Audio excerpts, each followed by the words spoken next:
viu que você pode, não tem necessidade de sentir saudade da comida, está tudo aqui, está mais fácil. O apóstolo Paulo sabia que ele tinha uma missão. E esta é a minha palavra para vocês. Qual é a missão de Deus na sua vida, já que você está aqui? E às vezes eu reforço a ideia, se simplesmente fosse para receber Jesus e não fazer nada, então qual é o propósito de Deus? Era melhor Deus me salvar, me matar de imediato, porque ele não corria o risco de eu me desviar e me esquecer dele, né? Agora, se eu tenho um embaixador, esse embaixador com certeza tem uma função, um objetivo, algo para ser feito. Por isso eu tenho motivado os brasileiros dos Estados Unidos. Independente da forma, meu filho, que você chegou, independente da forma, homem, mulheres e crianças, não interessa. A verdade é que mais de 96% da nossa comunidade ainda não foi alcançada. E Jesus Cristo continua no business de salvar pessoas. Amém. Essa igreja não precisa ter bancos vazios. Aliás, é curioso, eu contei 25 crianças aqui na frente. Amém. Essa igreja não vai terminar. Amém. Essa história de que a igreja brasileira vai acabar, não é verdade. Vai demorar muito. Olha, os meus cabelos vão cair, os que não caírem vão ficar brancos, e com certeza essa igreja brasileira vai continuar. Amém. Eu me lembro da minha infância, minha avó italiana. Quando foi que a igreja da minha avó terminou? Quando a minha avó morreu com 93 anos. Porque o resto só eram mais 6, mas eles ficaram lá a vida inteira. Então, o que nós vamos fazer? Eu vou vir aqui quando tiver velhinho, para quem sabe, se não jogar um bingo, jogar um bingo-pongo, se conseguir segurar a raquete, né? Mas a verdade é que o apóstolo Paulo, ele dirige uma palavra a esta jovem, da autoridade do Espírito Santo, ele traz liberdade para esta jovem. Aí eu começo a imaginar e aproveito esse momento para dizer para vocês, se alguém está carregando um peso, que é uma coisa muito pesada, ao remover esse peso das costas, essa pessoa tem uma facilidade de pular. Com certeza esta jovem, ela recebeu de uma forma gostosa essa libertação e ela provavelmente gritou, ela expressou o momento da liberdade. E agora as coisas começam a mudar. O glória que Paulo e Silas deram no quarto, tomando Coca-Cola juntos, agora já não ficou um glória muito forte. Eu até penso que Silas falou, Paulo, o que você fez? Jogou a nossa propaganda de graça fora? Ela está falando que nós anunciamos, nós somos os homens. Ela está falando a verdade, Paulo.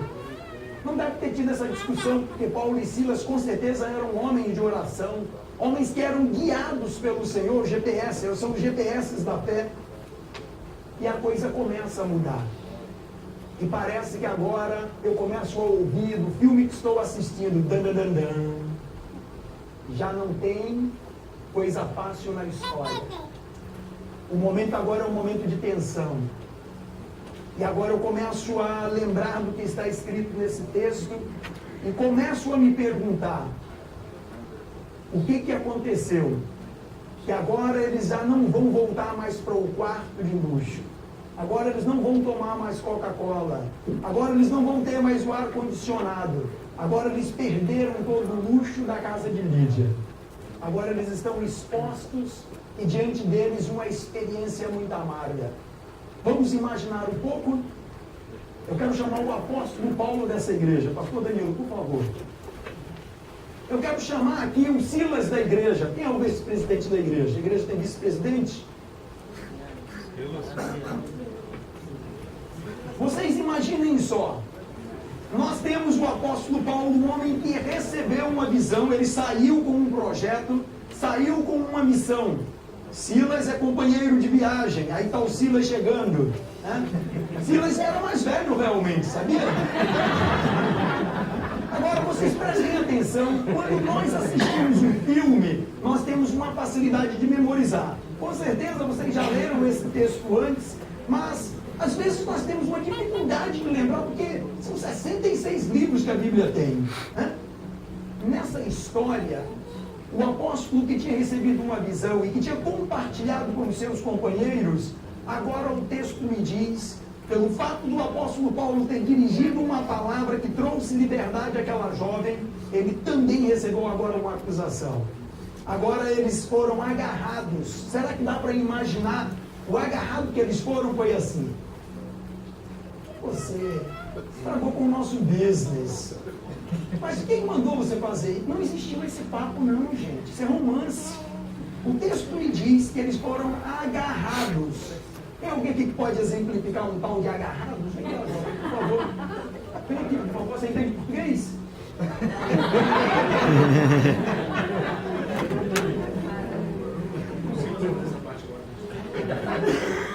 Você vai agarrar o apóstolo Paulo e você vai agarrar o Silas e vai arrastar ele para o centro da praça. A praça no centro é ali. Por favor, vai lá, agarra os dois, arrasta. Arrasta, a multidão agarrou e empurrou. Agora, o mais interessante, nós estamos assistindo o que está acontecendo dentro do texto. E se você olhar na sua Bíblia, acontece um episódio. Não fique preocupado, eu não vou tirar a sua roupa, só vou falar que foi isso que aconteceu. O texto me diz que Silas e Paulo, porque nessa hora Timóteo, eu não sei onde é que estava Timóteo, e o Lucas, o médico, deve ter se escondido. Mas o texto me fala de Paulo e Silas agarrados, puxados para o centro da cidade com acusações mentirosas, porque não é que não seja verdade o que eles falaram, era uma verdade, mas a verdade maior desta acusação era o fato deles terem perdido o que para eles era o mais importante. Não é de agora que o mundo tem como mais importante o dinheiro. Esses homens estão sendo arrastados e o texto nos diz que foram-lhes tirados as roupas. Ou seja, tirar a roupa significa ficar sem roupa. Não fala que eles ficaram com uma camiseta e com as roupas. Não, tiraram tudo. Agora, este Paulo que teve uma visão, agora eu começo a pensar, Paulo, que feijoada que você comeu? Tinha perna de porco, tinha perna de cabeça, o que tinha lá nessa feijoada? Essa visão parece que agora começou a complicar. Agora esse homem está nu juntamente com Silas, que não tinha culpa no cartório, porque Silas só estava seguindo a Paulo que recebeu a visão. Quantas vezes acontece alguma coisa na igreja, e diferente de vocês, mas em algumas igrejas, às vezes eu passo em algumas igrejas e tem problemas, e eu digo, gente, para com isso. Deus deu uma visão para ele, está acontecendo algum problema, significa que está na hora de dobrar os joelhos. Qualquer coisa que você faz, contra todas as ações, uma reação. Se eu empurrar ele deixa ele vai cair. Agora, se eu empurrar ele resistir, vai existir uma força contrária, né? Eu estou empurrando ele, olha a força contrária, eu não consigo vencer. Contra toda ação, uma reação. Ele recebeu uma visão, agora tem um problema. O que é que nós vamos fazer? Vamos apedrejá-los? Não. Vamos abraçar a causa. Vamos estar em oração. Por quê? Porque uma batalha espiritual está sendo travada aí. E eu começo a pensar, a romantizar o texto e ver Silas de cabeça baixa dizendo, Senhor, me dê graça. Dê graça a Paulo, Senhor, que recebeu a visão e deve estar agora com um sentimento de culpa, porque está me vendo aqui do jeitinho que eu nasci. Mas não ficou por aí. O texto nos diz que eles levaram uma surra. Tem alguém que com um cinto, por exemplo, eles levaram uma surra. Agora o corpo do apóstolo está sangrando, o corpo dele também, de Silas, que é companheiro de viagem, está sangrando, mas a história não para por aí. Esses homens são levados para a prisão. Uma prisão que dava para ficar tranquilo, foi o que aconteceu com uma terceira pessoa que fez parte desta primeira igreja. Agora eles estão numa prisão, por favor, vocês estão presos, estão sangrando, estão doídos, estão sofrendo as dores do corpo. Agora eles são trancados na prisão. Agora eles recebem corrente nos pés, nos braços, e não sonhem vocês que eles estavam sentados numa poltrona amarrados. Eles ficaram numa posição muito incômoda. Eu não vou fazer aqui para vocês não ficarem assustados. Mas eles foram acorrentados. A Bíblia é um livro muito joia. Eu quero recomendá-los a leitura desse texto. Eu não li o texto todo porque o tempo passa muito rápido. Mas quando você começa a ler esse texto, você diz, uau, isso aconteceu. E o que esses homens fizeram? Agora, Paulo e Silas estão amarrados numa forma, em posição que é doída no corpo, estão sangrando, estão sem roupas, e agora eles fazem alguma coisa que a minha razão não entende.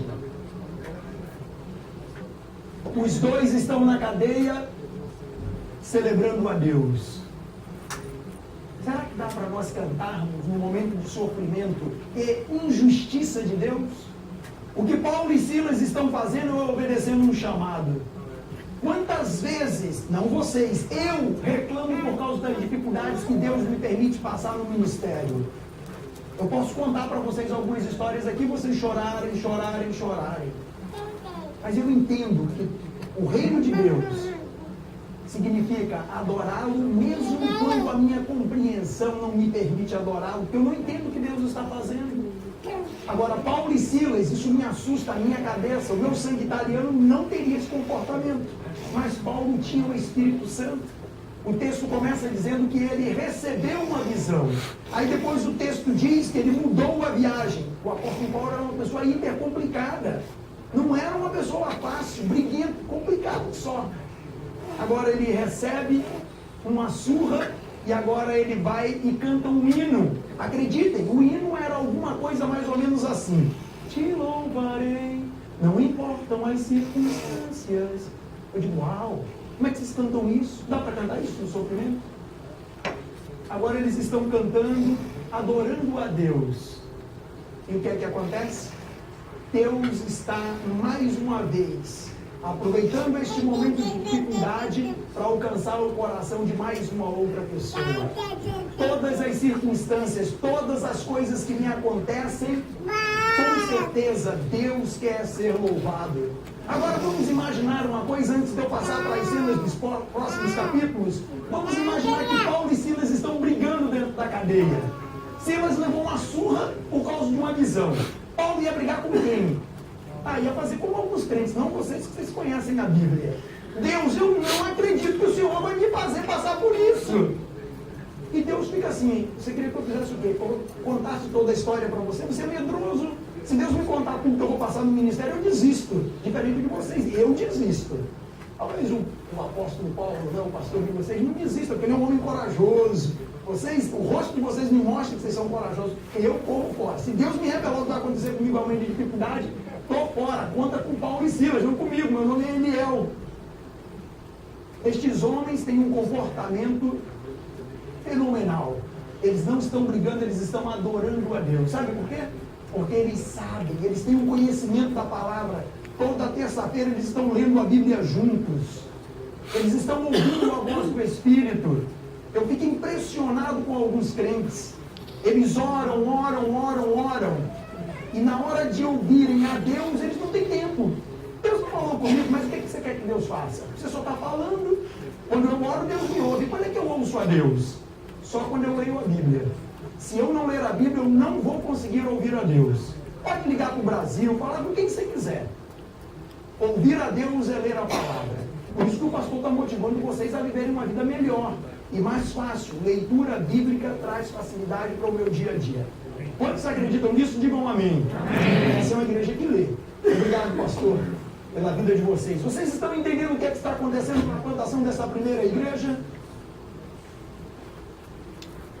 Nem sempre a porta que Deus abre nos leva a um caminho fácil. Nem sempre que Deus me dirige a fazer alguma coisa me leva a um final feliz. A minha expectativa é que se Deus está no controle, vai dar tudo bem. Porque nós cantamos com Cristo no barco, vai tudo muito bem. O temporal vai passar, mas enquanto ele não passa, o que é que você faz? Agora acontece um outro fenômeno. Deus, que se importa com a vida de cada um de nós, e Ele está no business ainda de salvar pessoas, Ele vai lá e opera um milagre, um terremoto localizado. O texto nos diz que os alicerces, ou seja, a fundação daquele lugar, foi sacudido pela mão poderosa do Senhor, ao ponto de quebrarem-se as cadeias, os cadeados foram quebrados e o guarda da Polícia Militar de Roma é acordado pelo barulho. Prestem atenção, vocês estão assistindo um filme, está registrado no capítulo 16 do livro de Atos. Este homem acorda e leva um susto. Quando você está num lado escuro, quem está no claro não consegue lhe enxergar. Você está no escuro, ninguém lhe vê. Agora, quem está no claro é visto por quem está no escuro. Paulo ouve o barulho da espada sendo desembainhada, é o que diz o texto.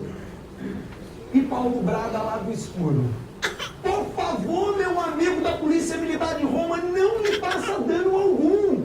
Todos nós estamos aqui. Ele leva um susto e diz: acabei de acordar, o que aconteceu? E ele sai correndo e bate um papo com o apóstolo e faz uma pergunta. E eu vou ter que conversar com Paulo a respeito da resposta que ele deu. A pergunta que o carcereiro fez foi: senhores, que devo eu fazer para ser salvo?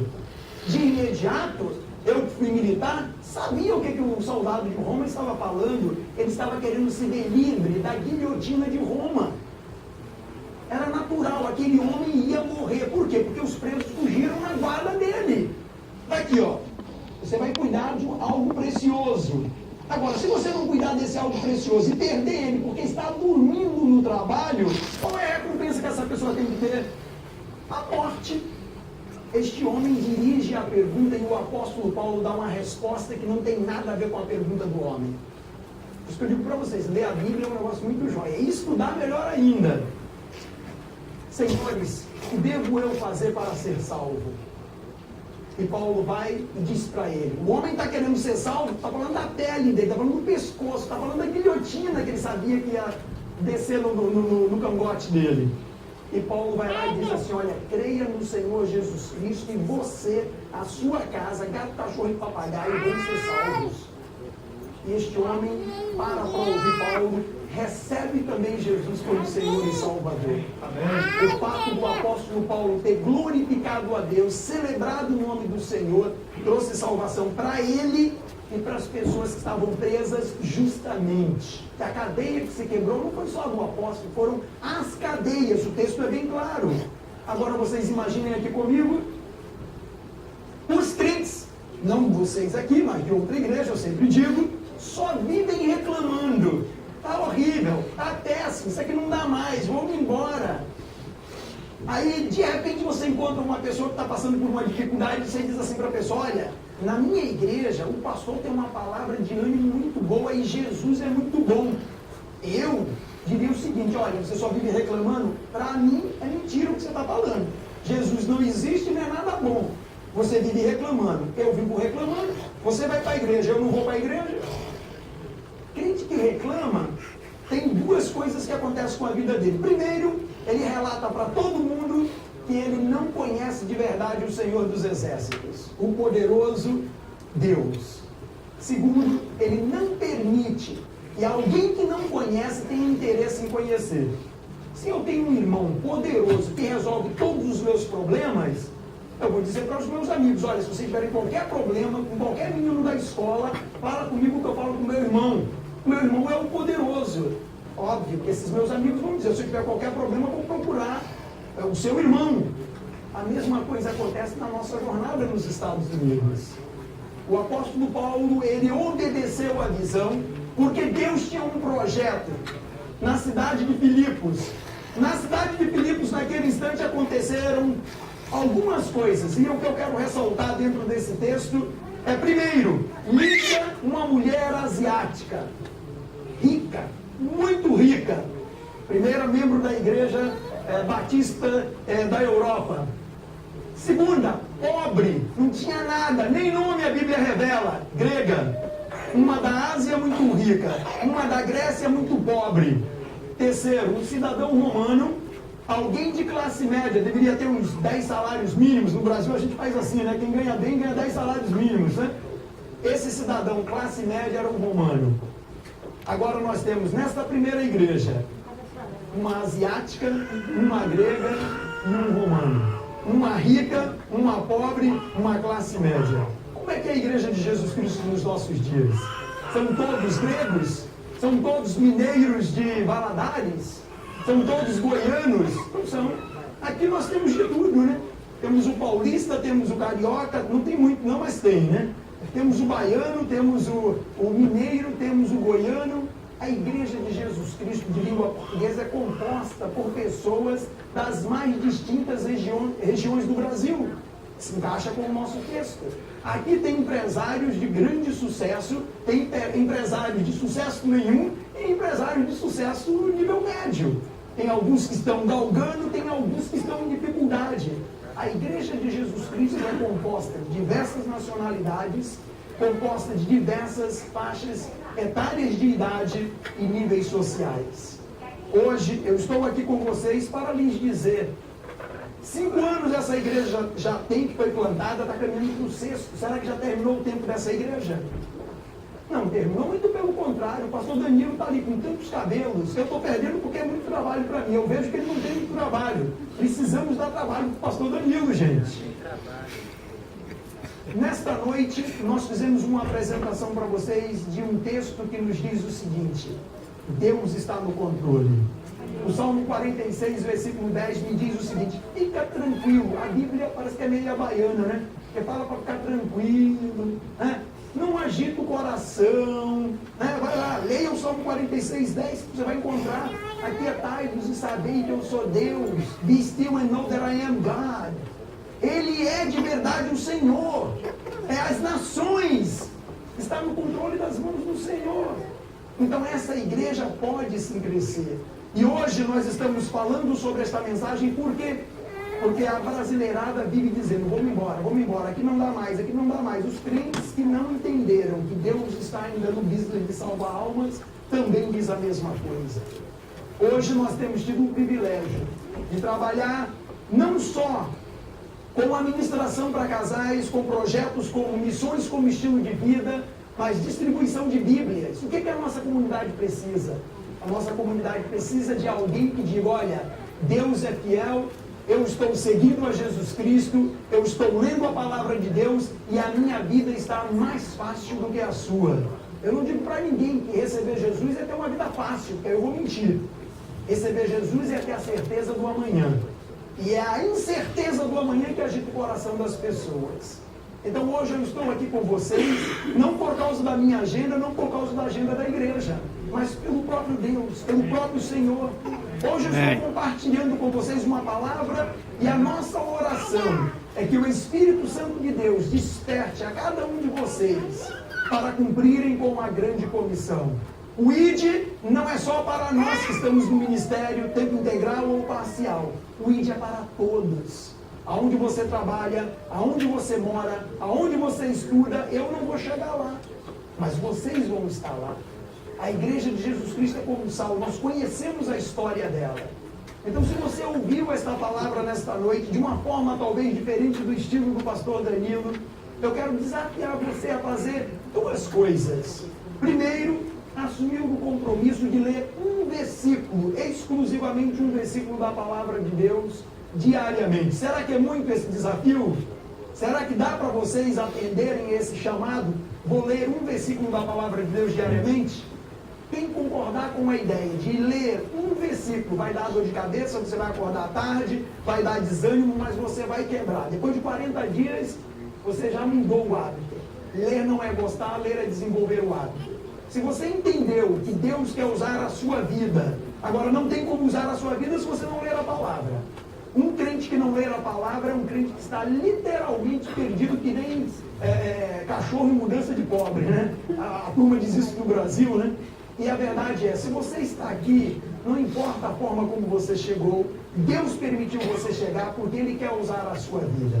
Se você entendeu o que nós apresentamos como mensagem de Deus para a sua vida, eu quero desafiá-lo primeiro a esse projeto. Vou ler um versículo da palavra de Deus todos os dias. Eu não sei se vocês já conhecem o projeto do Pão Diário. Quem já ouviu falar do Pão Diário aqui? Olha aí, praticamente 90% da igreja. O Pão Diário é muito bom e é interessante que hoje, dia 26 de fevereiro, o Pão Diário tem como título Ouvindo. E aí faz um comentário a respeito do apóstolo Paulo, dizendo: Paulo, por exemplo, ouviu a voz do Senhor e decidiu seguir a Jesus. Se vocês ouviram a voz do Espírito nessa noite e decidiram caminhar na direção dizendo: Senhor, eis-me aqui. Isaías se encontrou numa situação muito difícil. Você lê no capítulo 6 do livro de Isaías, uma experiência muito forte. Mas no final, Isaías conseguiu entender que Deus o tinha chamado e que o tempo era aquele. Hoje nós temos essa oportunidade e o tempo de falar para vocês sobre esta mensagem. O Pão Diário faz parte desse projeto. A Bíblia, por exemplo, uma Bíblia como essa, que custa $4,30, não é para ficar lá no escritório da nossa missão, é para vocês estarem colocando na casa das pessoas e dizendo: olha, leia a Bíblia, você vai ter um encontro com Jesus e a sua vida vai ficar mais fácil. E eu não estou falando isso, é a Bíblia que está falando e eu estou repetindo. Eu não sei se o pastor assina embaixo. Hoje nós podemos fazer alguma coisa. Então eu quero desafiá-lo primeiro a viver uma vida de leitura da palavra. Segundo, orar pelas pessoas que ainda não tiveram o privilégio de ouvir a mensagem do Evangelho e se converterem ao Senhor Jesus. Se você entendeu, eu estou aqui nesta noite, e que o Espírito Santo de Deus está falando ao teu coração. Se você entendeu, eu quero desafiá-lo a ficar em pé e fazer uma oração comigo. Se você tiver dificuldade, depois você pode conversar com o pastor ou comigo, para que você entenda como eu posso servir a Deus alcançando uma comunidade que está experimentando falta de documento, desemprego, falta de saúde, depressão, crises das mais diversas. Se você entendeu, eu quero desafiá-lo a ficar em pé e nós vamos orar junto com vocês. Eu entendo que Deus tem um tempo para todas as coisas. Após esta oração, nós vamos assistir um vídeo que talvez alguns de vocês já tenham visto. Esse vídeo fala da importância do tempo chamado hoje e agora. Às vezes nós cantamos, às vezes nós celebramos ao Senhor, às vezes nós fazemos coisas maravilhosas. Na hora de compartilhar a mensagem do Evangelho, nós temos dificuldade. Então eu quero orar com vocês. Se vocês puderem fechar os olhos e orar comigo, vai ser muito bom. Deus, muito obrigado por esta oportunidade que o Senhor nos deu para estarmos aqui nesta noite deste dia. Ó Pai, nós lemos na Tua Palavra como foi a experiência do apóstolo Paulo em ter sido guiado por aquela visão que o levou a experimentar a decisão de Lídia ao lado do Senhor. Ó Deus, nós entendemos também a experiência que ele teve ao trazer liberdade àquela escrava e que levou-o à prisão, mas mesmo assim ele não reclamou, Senhor. Ó Pai, nós entendemos que o Senhor queria salvar a vida do carcereiro e sobrou para o apóstolo Paulo e para o Silas aquela cadeia, mas que os levou a ter aquela experiência maravilhosa. Ó Pai, nós mostramos para a Tua igreja o que significa caminhar no centro da Tua vontade.